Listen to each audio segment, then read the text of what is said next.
ओम नमः शिवाय। श्री शिवाय नमस्तुभ्यम। आज मैं आपको मंगला गौरी की कथा सुनाने जा रही हूँ। अपने दाहिने हाथ में फूल, अक्षत और थोड़ा सा जल ले लें।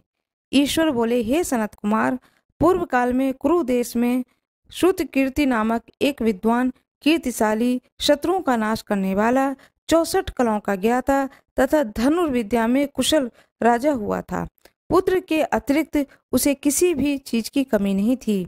अतः वह राजा संतान के विषय में अत्यंत चिंतित हुआ और जब ध्यानपूर्वक देवी की आराधना करने लगा, तब उसकी कठोर तपस्या से देवी प्रसन्न हो गईं और उससे बोली कि हे सुव्रत, वर मांग।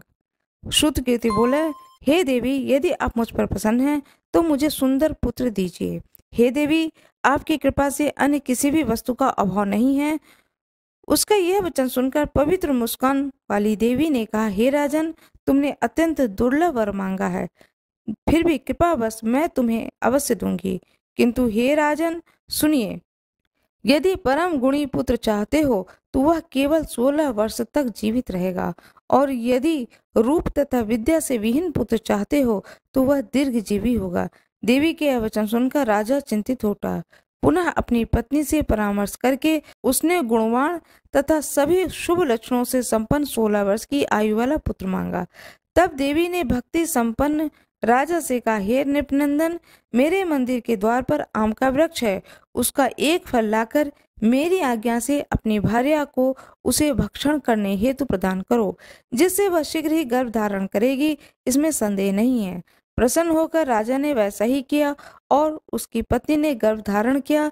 10वें महीने में अब उसने देव तुल्य सुंदर पुत्र को जन्म दिया तथा हर्ष तथा शोक से युक्त राजा ने बालक का जात कर्म आदि संस्कार किया और शिव का स्मरण करते हुए उसका नाम चिरायु रखा।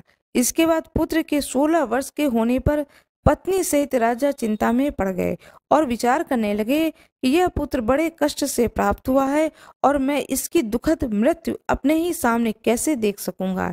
ऐसा विचार करके राजा ने पुत्र को उसके मामा के साथ काशी भेज दिया।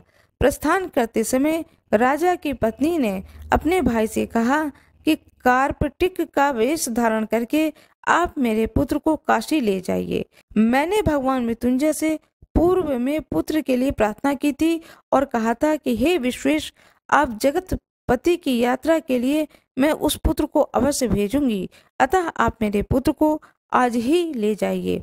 सावधानी पूर्वक इसकी रक्षा कीजिएगा। अपनी बहन की यह बात सुनकर भांजे के साथ वह चल पड़ा। कई दिनों तक चलते चलते वह आनंद नामक नगर में पहुंचा। वहां सभी प्रकार की समृद्धियों से संपन्न वीर से नाम वाला राजा रहता था। उस राजा की एक सर्व लक्षण संपन्न, युवा अवस्था प्राप्त, मनोहर तथा रूप लावण्यमयी मंगला गौरी नामक कन्या थी। वो सभी उपमानों को तुष्ट करके सौंदर्य अभिव्यक्ति को प्राप्त हुआ कन्या किसी भी समय सखियों के साथ नगर के उपवन में क्रीड़ा करने के लिए गई हुई थी। उसी समय वह चिरायु तथा उसके मामा ने दोनों भी वहां पहुंच गए। उन कन्याओं को देखने की लालसा से वहीं विश्राम करने लगे। इसी बीच विनोद पूर्वक क्रीड़ा करते हुए उन कन्याओं में से किसी एक ने कुपित होकर राजकुमारी को अपशब्द कह दिया। इस कुवचन को कह दिया। इस अशुभ वचन को सुनकर के राजकुमारी ने कहा कि तुम अनुचित बात क्यों बोल रही हो? मेरे कुल में तो इस प्रकार का कोई भी नहीं है। मंगला गौरी की कृपा से तथा उस व्रत के प्रभाव से मेरे विवाह के समय जिसके सर पर मेरे हाथ से अक्षत पड़ेंगे, हे सखी, वह यदि अल्प आयु वाला भी होगा तो भी वह चिरंजीवी हो जाएगा। इसके बाद वह सभी कन्याएं अपने अपने घर को चली गईं। उसी दिन राजकुमारी का विवाह था। वाहिक देश के दृढ़ वर्मा नाम का राजा के सुकेतु नाम वाले पुत्र के साथ उसका विवाह निश्चित किया गया था। वह सुकेतु विद्याहीन, कुरूप तथा बहरा था। तब सुकेतु के साथ आए हुए उन लोगों ने विचार किया कि इस समय कोई दूसरा श्रेष्ठ वर ले जाना चाहिए और विवाह संपन्न हो जाने के बाद वहां सुकेतु पहुंच जाए। उन लोगों ने चिरायु के मामा के पास जाकर याचना की कि आप इस बालक को हमें दे दीजिए, जिससे हमारा कार्य सिद्ध हो जाए। इस पृथ्वी पर परोपकार के समान दूसरा कोई धर्म नहीं है। उसकी बात सुनकर चिरायु का मामा मन ही मन बहुत प्रसन्न हुआ, क्योंकि इसने उपमन में पहली कन्या मंगला गौरी की बात सुन ली थी। फिर भी उसने एक बार कहा कि आप लोग इसे किस लिए मांग रहे हैं?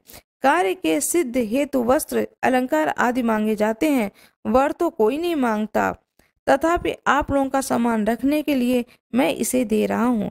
इसके बाद चिरायु को वहां ले जाकर उन लोगों ने विवाह संपन्न करा दिया। सप्तपदी आदि के हो जाने पर रात्रि में शिव पार्वती की प्रतिमा के समक्ष उस चिरायु ने हर्ष युक्त होकर मंगला गौरी के साथ शयन किया। उसी दिन चिरायु के 16 वर्ष पूर्ण हो चुके थे और अर्धरात्रि में साक्षात्कार सर्प रूप में वहां आ गया। इसी बीच संयोगवश राजकुमारी जाग गई। उसने उस महासर्प को वहां देखा और भय से व्याकुल होकर कांपने लगी। तभी उस कन्या ने धैर्य धारण किया और 16 उपचारों से सर्प की पूजा की और पीने के लिए उसे दूध दिया। उसने दीनता भरी वाणी से उस सर्प की प्रार्थना की तथा स्तुति की। मंगला गौरी प्रार्थना करने लगी कि मैं उत्तम व्रत को करूंगी, जिसे मेरे पति जीवित रहें। ये जिस तरह से चिरकाल तक जीवित रहें, आप वैसा कीजिए। इतने में सर्प वहां स्थित एक कमंडल में प्रवेश कर गया और उसे मंगला गौरी ने अपनी कंचुकी में उस समय कमंडल का मुंह बांध दिया। इसी बीच उसका पति अंगड़ाई लेकर जाग गया और उसने पत्नी से पूछा, हे प्रिय, मुझे भूख लगी है। तब वह अपनी माता के पास जाकर खीर, लड्डू आदि ले आई और उसके द्वारा दिए गए भोज्य पदार्थ को उसने प्रसन्न मन होकर खाया। भोजन के पश्चात हाथ धोते समय उसने हाथ से अंगूठी गिर पड़ी। तांबुल खाकर वह पुनः सो गया। इसके बाद मंगला गौरी कमंडल को फेंकने के लिए जाने लगी। विधि की कैसे गति है! वह कमंडल में से बाहर की ओर जगमग करती हुई हर कांति को देखकर आश्चर्यचकित हो गई। घट में स्थित उस हार को उसने अपने कंठ में धारण कर लिया। इसके बाद कुछ रात शेष रहते ही चिरायु को मामा आकर उसे ले गए। इसके बाद वह वर पक्ष के लोग सुकेतु को वहां ले आए। उसे देखकर मंगला गौरी ने कहा कि यह मेरा पति नहीं है। तब सभी ने उससे कहा, हे शुभे, तुम यह क्या बोल रही हो? यहाँ तुम्हारा कोई परिचायक हो तो उसे हम लोगों को बताओ। मंगला गौरी बोली, जिसने रात्रि में 9 रत्नों से बनी अंगूठी दी है, उसकी अंगुली में से डालकर परिचायक निशानी देख ली। मेरे पति ने रात्रि में मुझे जो हार दिया, उसके रत्नों का समुदाय कैसा है, इस बात को यह बताए। यह तो कोई अन्य ही है। इसके अतिरिक्त रात्रि में आम सींचते समय उसका पैर कुमकुम से लिप्त हो गया था। वह मेरी जांघ पर अभी विद्यमान है। उसे आप लोग शीघ्र देख लें। साथ ही रात में परस्पर भाषण तथा भोजन आदि जो कुछ किया था, उसे भी यह बता दे। तब यह निश्चय ही मेरा पति है। इस प्रकार उसका वचन सभी ठीक है कहने लगे। किंतु जब एक भी बात न मिली, तब सभी ने सुकेतु को उसके पति होने से निषिद्ध कर दिया और वर पक्ष वाले जिस तरह से आए थे उसी तरह से चले गए। उसके बाद अपने वंश को बढ़ाने वाले महान यश से संपन्न तथा परम मनस्वी मंगला गौरी के पिता ने अन्नपान आदि का सत्र चलाया। उन्होंने वर पक्ष का वृतांत कानों कान सुन लिया था कि स्वरूप से कुरूप होने के कारण लोगों के द्वारा किसी अन्य को वर के रूप में आदर पूर्वक लाया गया था।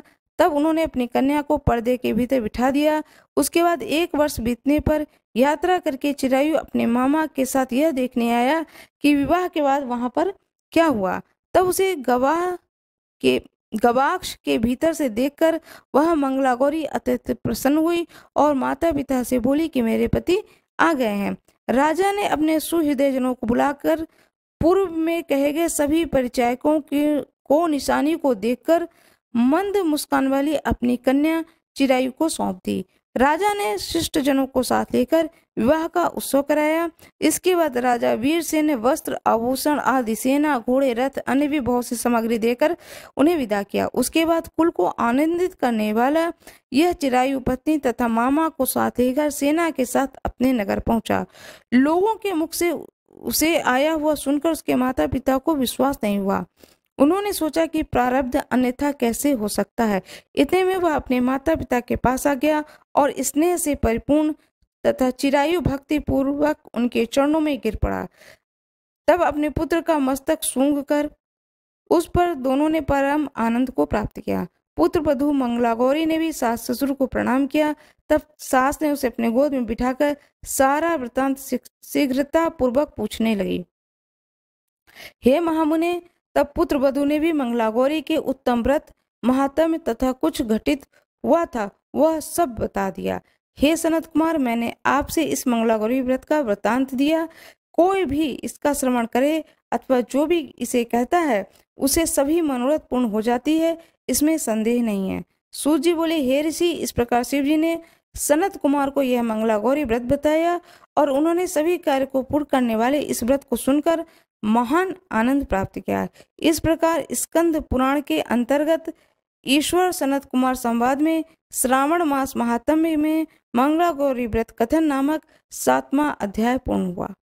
माँ मंगला गौरी की जय। मंगला गौरी की आरती करें। कमेंट बॉक्स में माँ मंगला गौरी की जय जरूर लिख दें। मेरा यह वीडियो कैसा लगा, लाइक शेयर सब्सक्राइब जरूर करें। धन्यवाद।